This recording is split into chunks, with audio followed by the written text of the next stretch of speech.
pay so much attention to when I'm giving the talk to the chat and everything. Let me first talk through the slides, and then we will have enough time for discussions and feedbacks. And so let's have at the end of the presentation then the discussion. That would be cool. With that, so we are talking about science gateways, virtual research environments, and virtual labs. So these are virtual research environments. Is the term that is often used in Europe. Virtual labs and platforms is used in Australia, New Zealand. And we talk what could fairness badges for providers, developers, and users of virtual research environments look like. And this was a session at RDA, but I give a more introduction to that. So this is the SGX3 Webinar series, as I mentioned, and we have a code of conduct. Let's treat each other with respect and inclusivity and have constructive communication. And yeah, have a sustainable, welcoming environment in this webinar series. And we have also a code of conduct on our website. With this short intro. Yeah, if we talk about research computing, and I give a short introduction to science gateways or virtual research environment for people who might be not so familiar with it. So we have nowadays really increased complexity of today's research questions, of data, hardware and software involved. I mean, there's so many libraries that are developed, so many different packages, and a lot of skills are required in this environment. And there's also a greater need for openness and reproducibility, and which drives policy questions and interdisciplinary distributed projects really need this openness, reproducibility, places where they can share their simulations, their data. And it's also an opportunity to integrate research with teaching, so for a better workforce preparation. Oh, sorry. So we need these end-to-end solutions, these platforms, science gateways, virtual research environments that allow really a broad access for researchers and educators, and to be able to tackle today's challenging science questions. If we look at the environment a little bit more closely, so there are lab instruments. For example, the little one on the hand you see there, that is a next-gen sequencer. So I had this one also in my hand when I was in the UK, and they did not let me leave the lab with it, but it was really impressive. So we have nowadays all these different data and compute-intensive problems. We have research software, a lot of different development there. High-speed networks, we need this for connectivity. We have the distributed data and computing infrastructure, and a lot of web-based agile frameworks, which are really, we have so many more solutions than we had 10 years ago. It's much more growing in different solutions, different possibilities with different programming languages. And in the middle is the researcher. And yeah, this researcher looks a little bit sad at the moment, because it's what he wants is to focus on his research questions and not to get into the nitty-gritty details of all these complexities of research infrastructure. And that is the need for science gateways to make a researcher a happy researcher. And so, yeah, with the Research Data Alliance, that exists for 11 years. It has every year 2 plenaries. And normally, if you want to introduce a topic to the Research Data Alliance, you apply for birds of a feathers, and then you can apply for an interest group. The interest groups work in a way you can suggest the topic, and if it's then accepted, and it will be reviewed, always after a couple of years again, then it's more like addressing different topics. I think I will go into more detail for the interest group we are talking here about with virtual research environment. And then in an interest group, you can spin out topics, for example, with a working group. And working groups are very result-oriented and normally go for about 18 months. And you can invite the community to it. You can lead it with several people. You can really have a flexible structure there. And that is, so the Research Data Alliance Virtual Research Environment Interest Group. I started with the 7th plenary, and this year is the 23rd plenary. So you can imagine, you see here the different, we started really with the kickoff with above to establish the virtual research environment interest group, whether there is interest for that. And then into different topics like opportunities for developing a more coordinated approach to support interoperability, for example, or coordinating sustainable online research environments across multiple infrastructure. We have worldwide many different research infrastructures. We've looked really into topics like, how do you find existing environments? What kind of skills do you need? What to build and how to use them? You see it, so we developed an agenda from year to year, and we started with the 18th plenary that we looked into fairness, whether fairness is sufficient to increase trust in VREs and how to foster critical thinking. And then we spun out the FAIR for Virtual Research Environment Interest Group and did draft recommendations for making VREs fair and fair enabling. So I will give the introduction a little bit what we came up with the working group. And now in the last session, we looked like what could really fairness badges look like for providers, developers and users, and that is the topic that we are revisiting here. And that is a concept. So we had a working group with interviews of 10 years vision for virtual research environments. We had now the FAIR for virtual research environments, the result that I will present. And we are happy to build many more working groups. So if people are interested, and just, with FAIR, in this regard, we talk about findable, accessible, interoperable, and reusable.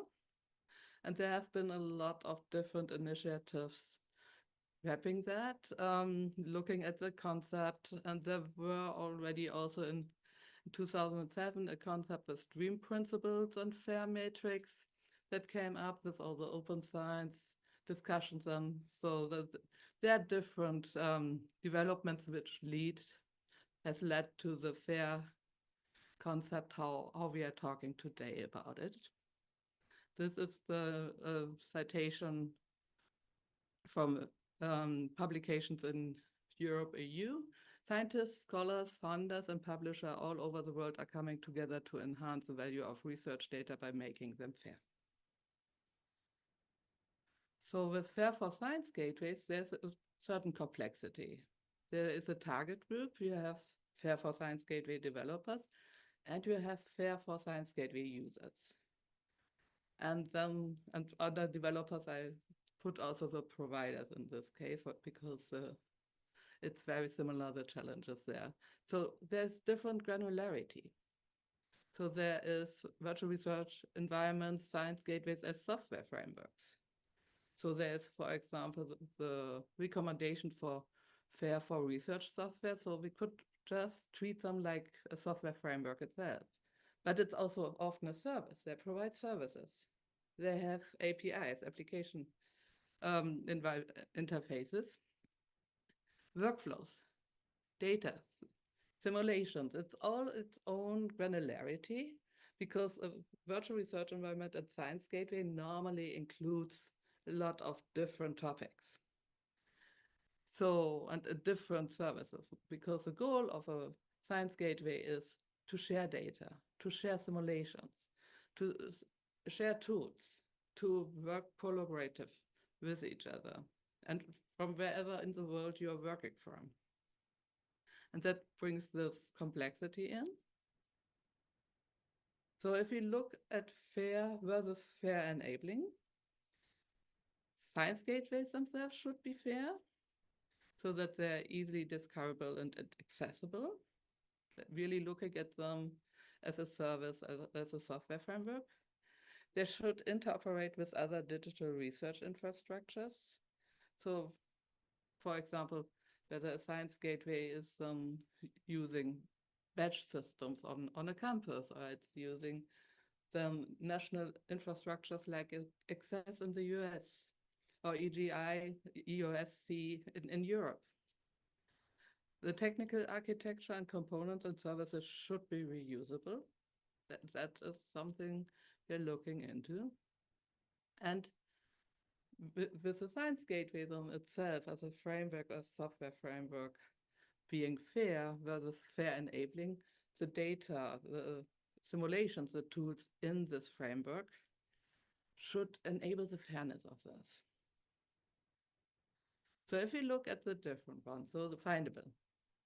So it's easy to find, so the goal is that it's easy to find VREs to use and easy to find components of VREs to reuse. And for both for humans and for machines, that it's machine readable also. And that it's easy to find the digital objects produced by or which are included in a VRE are also easy to find. That means if you upload something into your Science Gateway, a data set, or you create with simulations new results, you won't be, if you want to have it fair enabled, you want it to be easily found like via DOE. So we looked at the different routes for Findable, and we built this on the FAIR for Research software principles. And if you look at this, for example, FAIR for virtual research environment, or FAIR enabling, Findable, yes, you want the VRE itself to be findable, and that it's assigned a globally unique and persistent identifier. And it's required if relevant. So we have, for example, here, we have examples and URLs for some of the rules, like the data site schema. So you can go there, you have, for example, or you can create a DOI. You can use for the metadata, you want to work with the data site metadata schema. So that makes it really globally unique and persistent identifiers with the DOI. Then, yeah, again, it's required from our point of view that the VRE is described with rich metadata and that there are records. This will also cover a little bit of interoperability and reusability because of the metadata record if you make it very rich. And we have examples here from the Research Data Australia, for example. So then the principle, the VRE metadata clearly and explicitly included in the identifier of the VRE it describes. We think it's required as well to make it really registered or indexed in a searchable resource so that a relevant catalog or registry, people can find it. So with the next principle, we go to something, we called it fair enabling. And that just recommended where it's relevant. So that is sometimes these things where not every Science Gateway VRE has this. So if it provides a long-term storage service, it should make it possible to assign PIDs. So for example, if you work with NanoHub, you can assign DOEs to your content. And that is one of the examples. If you can do it and you can assign it, we recommend to do it. So another fair enabling principle is to host digital objects that there must be accompanied by rich metadata. And that is one of the topics which also addresses usability, and that the Science Gateway can help the researchers to add this metadata. So that would be helpful that there are, for example, automatically added metadata from publications or something. Fair enabling again, recommended where relevant. So that has a long-term storage service where people can really also, again, have digital objects as part of metadata and long-term storage service.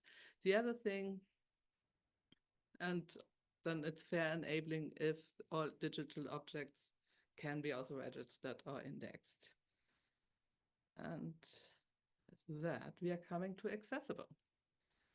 So let's say the user finds the required virtual research environment, the one they would like to work with. So now they need to know how to access it and whether there's authentication, authorizations, and when they can find the digital object they want to work with. So how can they access those? Is it openly accessible? Is it part of a project? And even if they have to join, yeah, something like a project or join a community in the Science Gateway.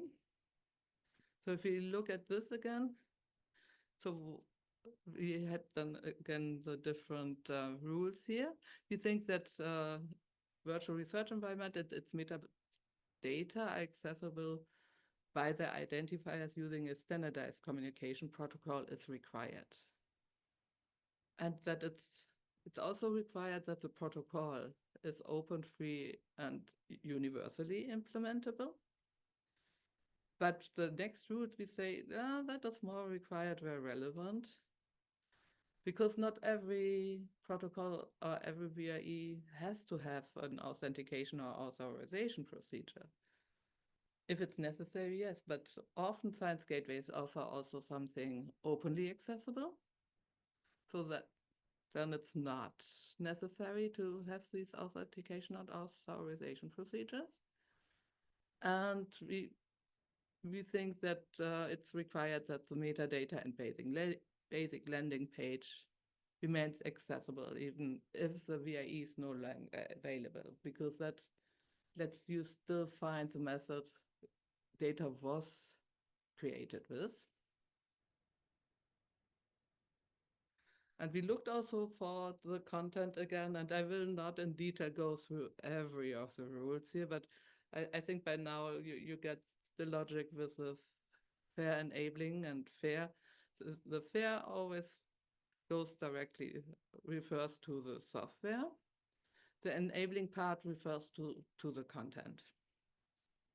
And we have them adapted, what we think what is required to digital objects should be openly accessible, they're relevant.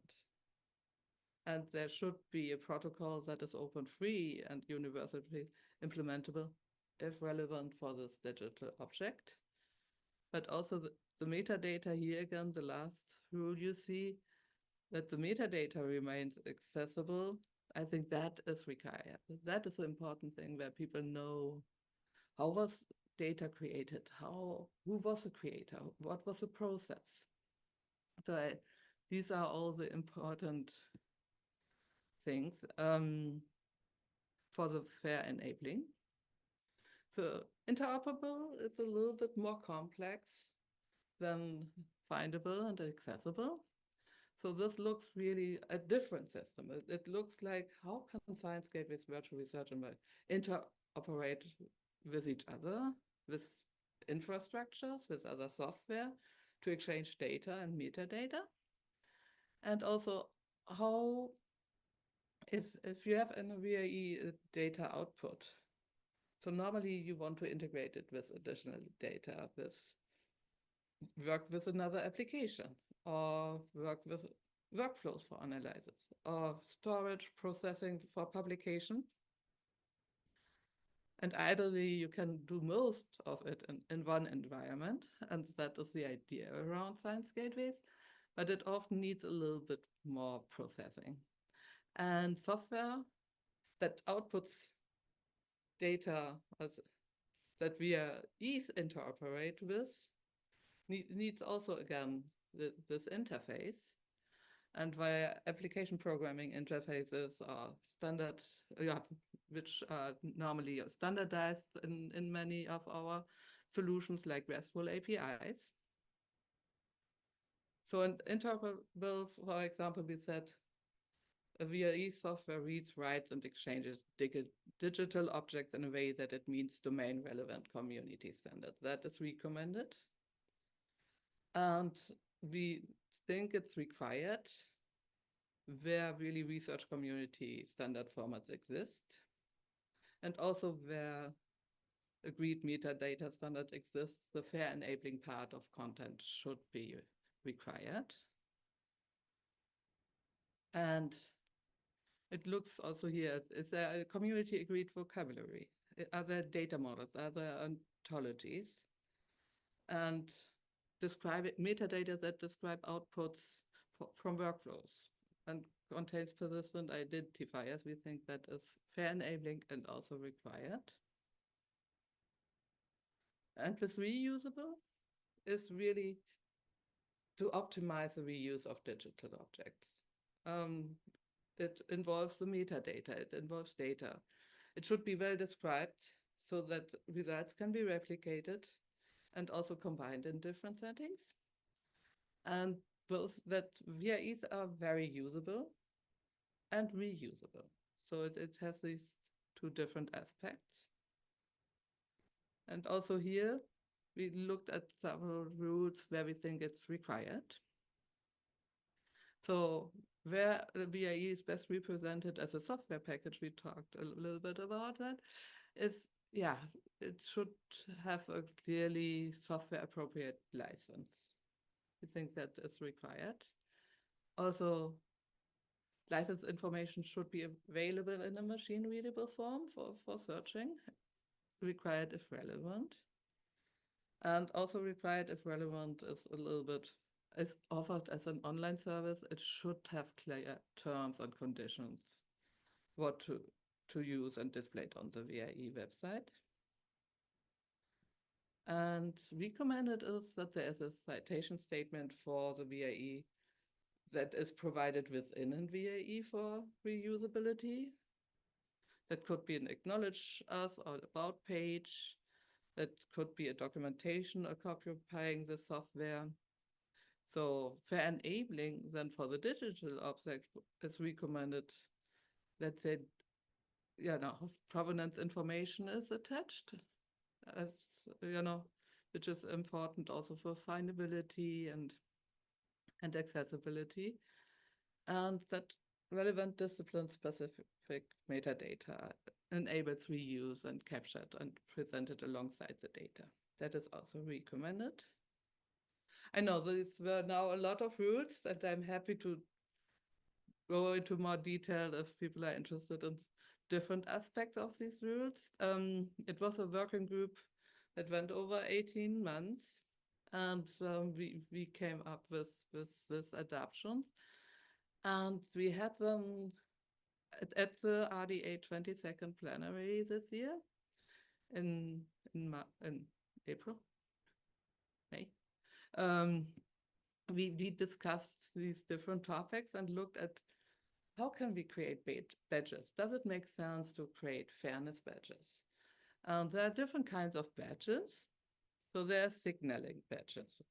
Signaling badges are badges that indicate that a researcher engages with fair practices. Something, for example, put something in a fair compliant repository. So working with solutions that already provide fair compliant solutions. Or participation badges. Someone is really contributing to a project that is creating fair compliant solutions or initiatives. Credibility badges. So that there's a kind of certification that this meets the FAIR criterion. And these badges then verify that data is well documented, easily accessible, can be integrated with other data sets, for example. And certification badges is then really the badge itself verifies that a researcher or a project adheres to the established standards in their working procedure. And this might involve third-party audits or evaluations by recognized authorities. And that is not clear. So this is really work in progress. Who would be this authority? Who would do the evaluations? Who could, give these badges and that the community trusts them? So this is a big topic to discuss. And we need to set clear criteria. If we want people to trust badges, what is needed to earn each type of a badge? Maybe, credibility badge for FAIR might require a data set to be indexed in a recognized repository. Or the verification processes. Yeah, how can the badges link to verifiable information? How to have really this openness that a verification process can show how this information was gathered. And we want also badges. We are talking about openness and shareable badges. Then they have themselves to have metadata. So that is really clear how a badge can be earned, what are the criteria it certifies, can it link to different repositories, and we need design and branding. So that it's very clear. We could think about badges on different levels, like a user badge for involvement and 5 projects around FAIR. That could be, an ambassador badge for being, in several projects. So it's something like the design that it's recognizable, that people have the effect like with marketing, that it's, recognize it again, even if you see it on different platforms, that it has certifying bodies and institutions, and that it really has credibility. And integration with science gateways, that is a big idea. How to implement the badge system so that it can be really easily awarded, displayed, and shared. So how to work on that there is a system with the different science gateway frameworks which are around that really helps there. And so it would be good to look into integrating badging platforms. So maybe if this infrastructure is already around and we want a seamless integration, it should be a natural part of the research process rather than an additional burden, because we all know if it's an extra step, if you have to spend too much time on it, if it's, it will be always a little bit more work for researchers and educators. So then we need to try to make it as easy as possible as developers of science gateways, but also for the science gateway developers. It must be an easy way to integrate it so that it's not such a big burden to add badges. It has to be a framework that makes it very open and easy to adapt things. And the most important thing is ensuring trust and transparency, because no badge, you cannot establish badges without really that the community trusts them, that they need to know how they are created. What are the authorities? Who can, is it maybe a peer-to-peer framework that it's soon, like we do review of journal articles and proposals? Is that maybe a system to say, okay, it's if a peer who has a badge can also transfer badges? Maybe that could be a solution. And the plan for the RDA 23rd, plenary is to talk about defining fairness badges for VREs. So this will be in November in Costa Rica. It will be also hybrid, so people can join remotely. And it's at the moment under review. That would be the next step to define the working group around it. So I would be happy if people are interested. In the last RDA session, which I gave the summary here, there were quite a few people to be part of the working group, and I hope to find more people today also in this session to be part of the working group. And with that, thanks for your attention. And I'm very happy to take questions and start the discussion.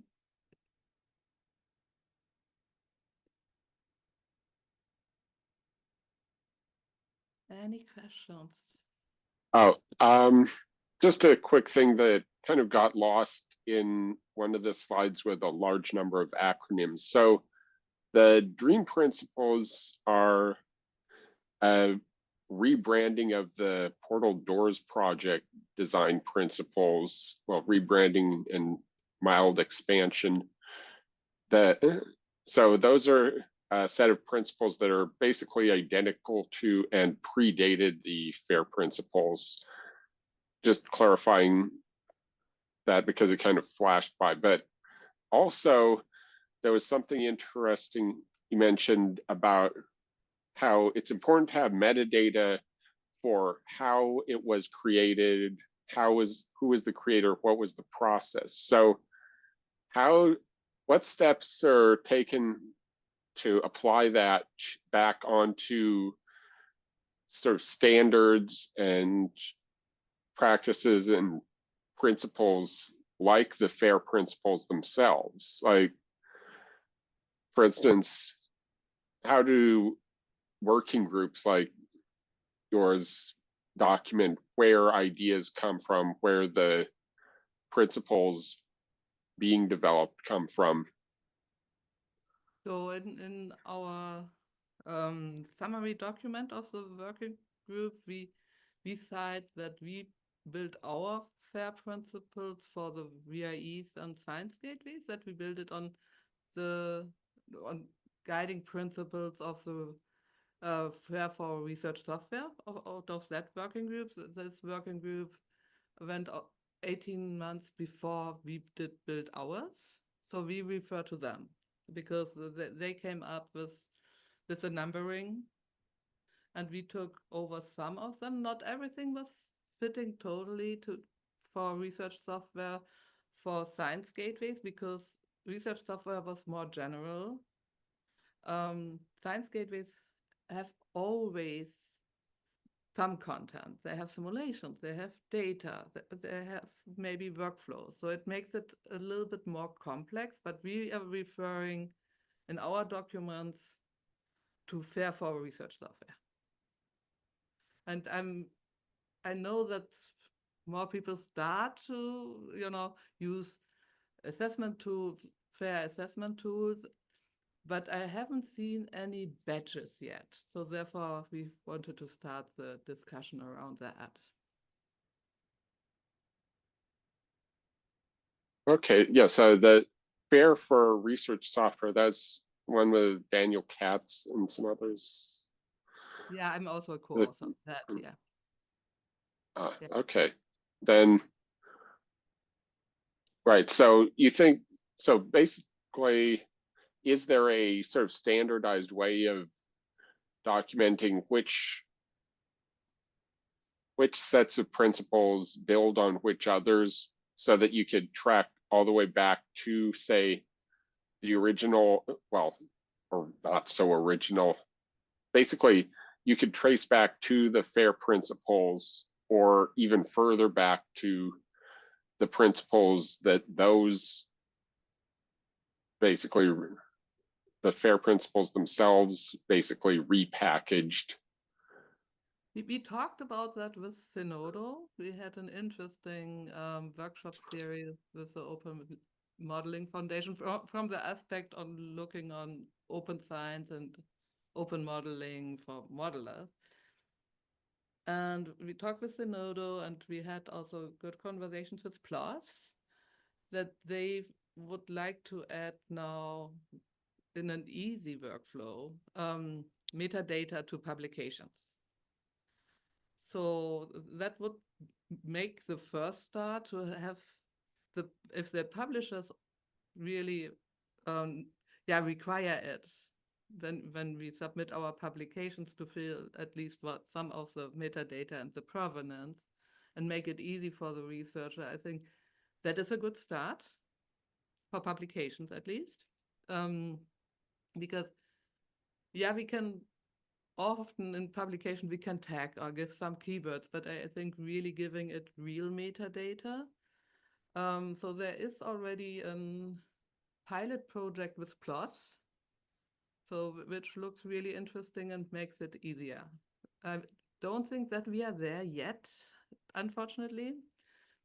In Science Gateway's virtual research environments, there are a couple of really good automatic capturing of provenance. It still needs for, let's say, a Science Gateway that adds publications to a workflow like HubZero or NanoHub. It's still the diligence of the researchers to add the provenance in a way, of course. There's still quite a few manual steps. So, but I think if we make it easier for people to add these, the more it will be also really used. And I think Zenodo and PLOS, at least, they're talking about a standardized metadata format. There is, of course, also, if it's more domain-oriented or more around computer science, it will probably look a little bit different, which fields are required, but these are, I think, the necessary discussions.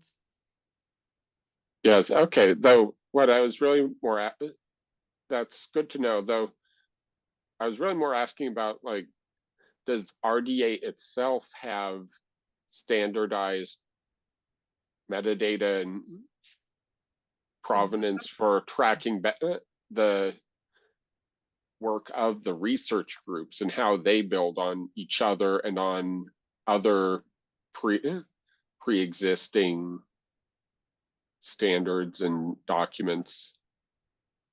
So it's for the working groups where weekly results are also expected. There's a review process and there is also a presentation. So I gave the presentation about the working group at the beginning of the year, the outcome. And they do ask questions like, and I did say it from the beginning, then we are building on FAIR for research software. So they're asking these questions. I'm not sure whether they have an official format for it, but they do this review. The board listens them for 20 minutes to the output, and they ask these questions, how it compares to other solutions. Okay, thank you. I don't want to monopolize your time too much, but okay. Raina? Yes, I have a question or a comment, but first I'm just going to respond to what Adam was just asking. I had heard, well, okay, so as most of us that are in the Research Data Alliance community are aware that the website has been going through some redevelopment over the last few months. And my understanding is part of what's happening in the back end is a better way to organize and tag the outputs.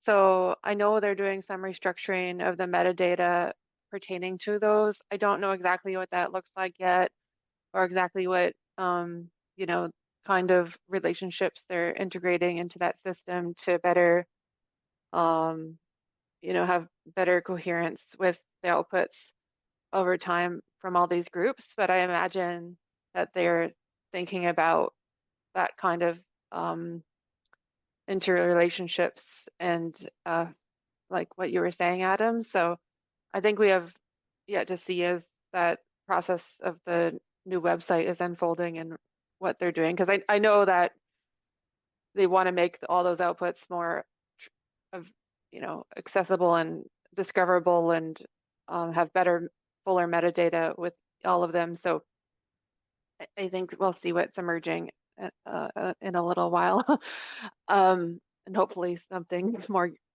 tangible. Okay, and then back to the badges. I can imagine it would be also nice to think about where these badges would be displayed. Like, would they be sort of showing on an individual's ORCID profile, or would they be on their, LinkedIn profile? Like, where would that badge be demonstrated or showing? Maybe on the research objects that from which they receive that badge. I'm not sure, but I think that would be part of the conversation as well. Absolutely. I mean, yeah, with the badges, the conversation we started in the interest group, and I'm happy if everyone wants to join for that. It's really, yeah, how to show that. And I think there are different granularities. So we want really personal badges, like for researchers, for educators, for research software engineers who are really involved, but also for projects. And we want a badge maybe to be able, really to assign a software solution. This badge, like this is, fair compliant. This is if you put your data into this repository, it's, fair compliant. So I think there are different granularities, and which makes it exciting also. But that is important, and where to show it. We did create badges for something totally different in the US Research Software Engineer Association for ambassadors of the community for interaction. So we tried it now that you can add it to LinkedIn. I think LinkedIn is a nice thing that you can show it as a person in your professional profile, but also if projects are in LinkedIn, that is great. We still have them to think about the authority. And there are different ideas from having a real authority that is trusted, or having this peer-to-peer, which is, how can we make that trustworthy? So yeah, a lot to think about the different aspects. And I think the time of 18 months will fly by to have all the different aspects really considered. Thank you.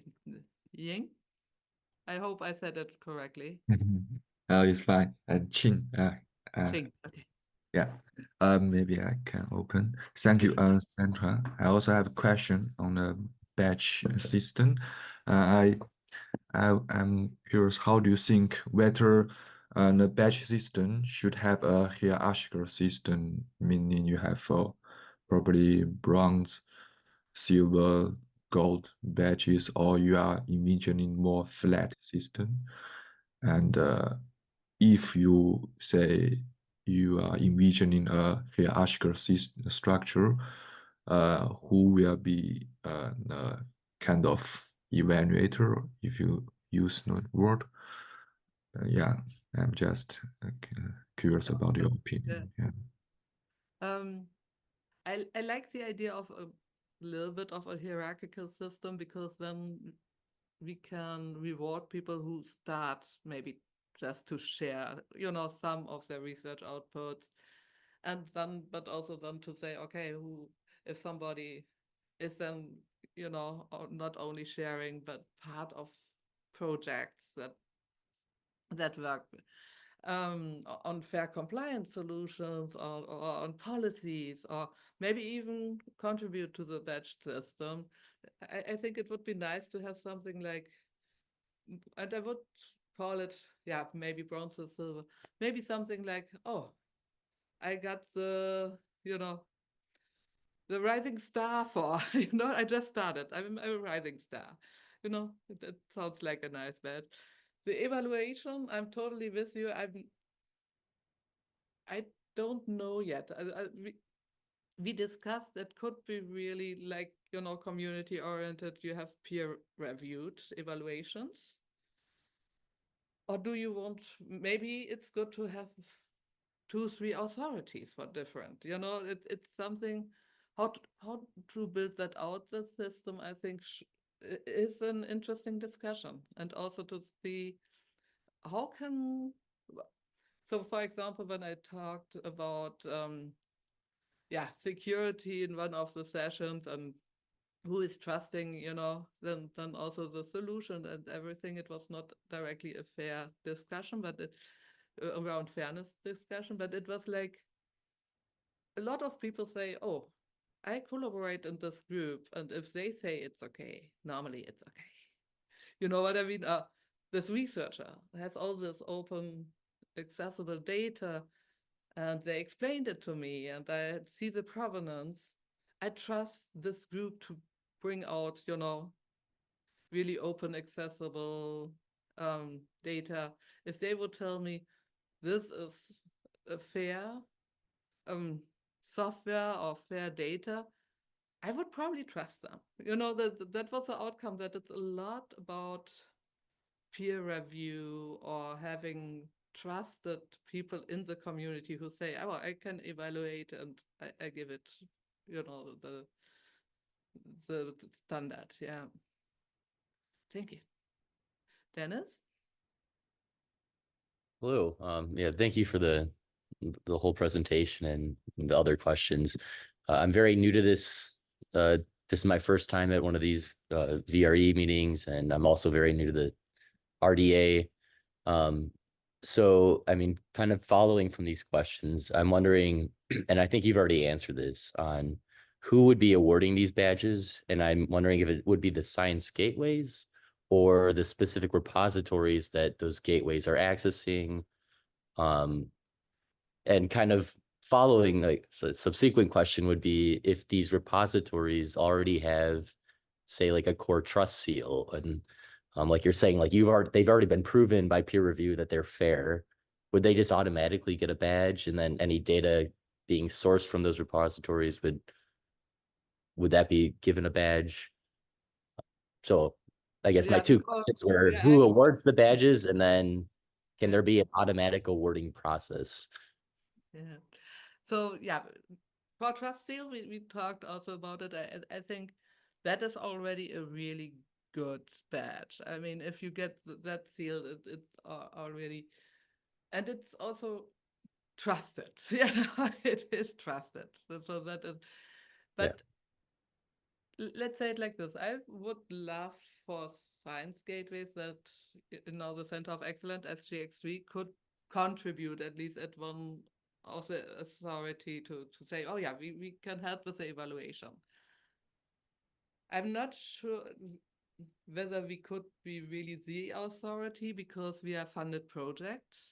And we hope that we go on the next 10 years, but you know how it is with funded projects. So maybe for a while we could be part of the ecosystem. You could come to us as an authority. We give it out and people trust us because, we are doing for 8 years consultancy in science gateways. We have the Gateways Conference. And we are technology agnostic mostly. So it's like, I think we would be in a good position. I'm really at the moment not sure. I think there should be more than one awardee, because it has this different complexity of badges. Because I'm always a fan. Yeah, you want to be able to go to someone, so there should be someone, a project or something. But I'm a fan of that it's not only one. Mm-hmm. And that standards, are always revisited, and whether it still fits the needs of the community. So I would love it that it would be a mixture of different project institutions to build an consortium of we can, give badges. Mm-hmm. Okay, yeah, thank you. That I would have to agree. You can't rely on one entity to do. Let's not do that. Let's not have one point of, that is never good. So I've seen, Jack, you want to speak up about your Canvas badges?